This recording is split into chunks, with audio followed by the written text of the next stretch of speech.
So Cornel West and many others, including Bernie Sanders, are campaigning for Nina Turner in Ohio's 11th district. She's up against Shontel Brown, who is a quintessential corporate Democratic insider, who's a ladder-climbing careerist, who uses fake applause. So I could go on describing her in negative terms, but I'll bite my tongue here. Cornel West delivered a barn burner of a speech for Nina, and I wanted to show you some of it. Take a look. Campaign of profound love.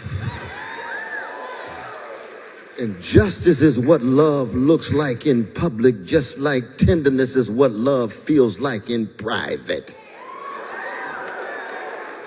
And Nina Turner is a great wave in an ocean. She comes from a black people who have been chronically hated for 400 years, but exemplifies levels of love that make her a love warrior.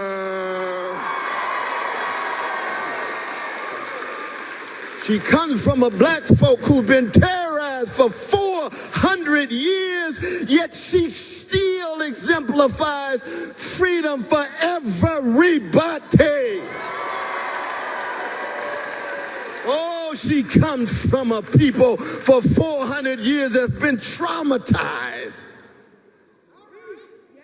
And yet, she's a wounded healer. Yes, she's a joy spreader. Have you seen the smile on her face and the sparkle in her soul? That's Nina Simone. That's Gerald Levert. That's Aretha Franklin. That's Donny Hathaway. That's James Brown. That's Louis Armstrong.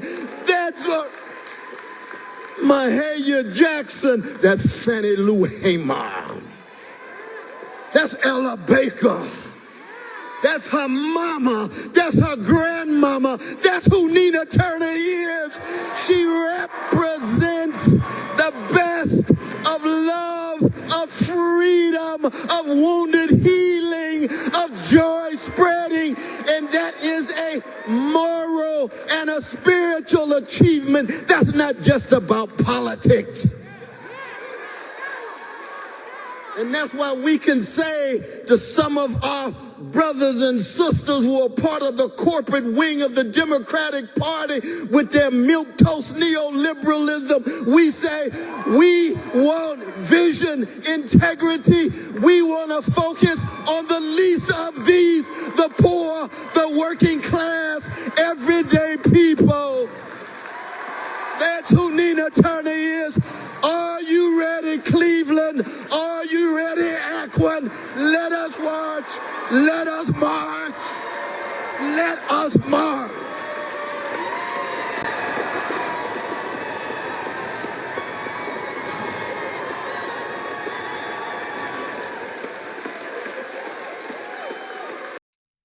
I love every part of that. I think my favorite part is actually the end when he's walking out and he just pauses and he's like pointing to people like, yeah, I just freaked it. I know I just freaked it. I mean, you cannot get a bigger contrast between the two campaigns. This is what's going on at Nina Turner events, and at the Shontel Brown events, like I alluded to before, she's using fake applause. There's also like a dozen people in the crowd, and it was at some random cookout, and she shows up and gives a speech on like the most sad stage I've ever seen that looked like it was built 2.5 minutes ago, and then they're using fake applause. I mean, the other thing is, and I think credit to the Daily Poster for this and the Intercept, but they found there's this huge scandal that was largely ignored by corporate media, but you have Shontel Brown was basically funneling $17 million to her significant other or allies of her significant other in contracts. I mean, that's nepotism, that's self-dealing, that's corruption, and now there's an ethics probe over it. And this is what people need to understand. Nina Turner, so yes, she's this crusading outsider, but she also already was an elected official in Ohio.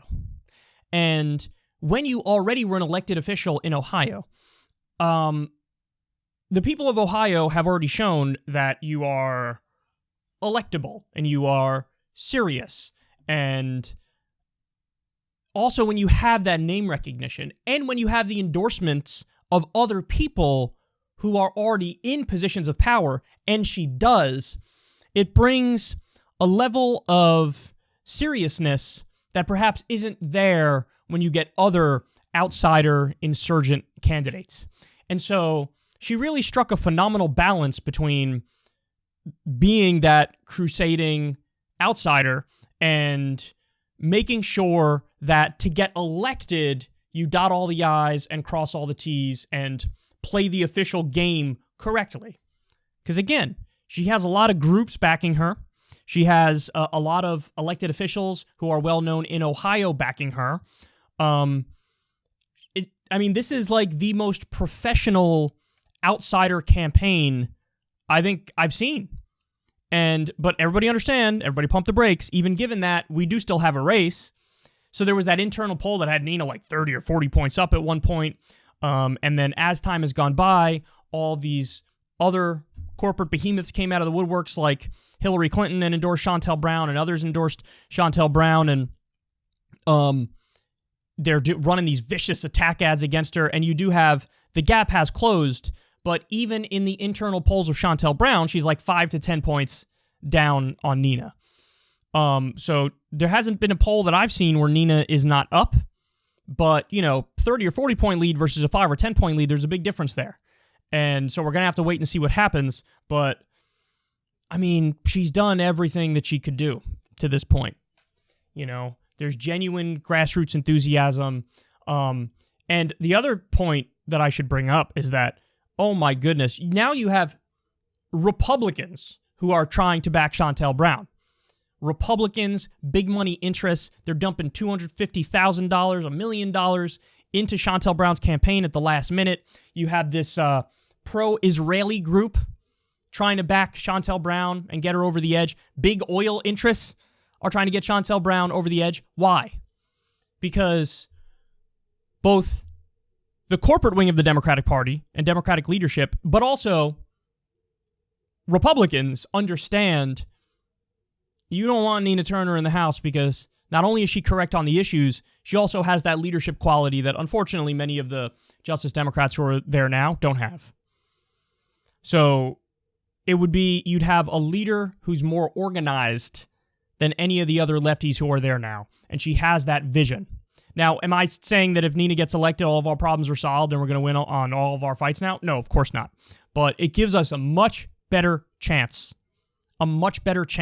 to win on some of these fights. And to have somebody who isn't afraid. One of the biggest problems is I think a lot of the lefties in Congress are afraid of the media shitting on them and hating them, and Democratic leadership shitting on them and hating them. And frankly, they don't have the balls to lean into these fights. Nina does, because she's already been hated on by the media relentlessly. She's already been hated on Democratic leadership relentlessly. She knows who the real allies are and who the real enemies are.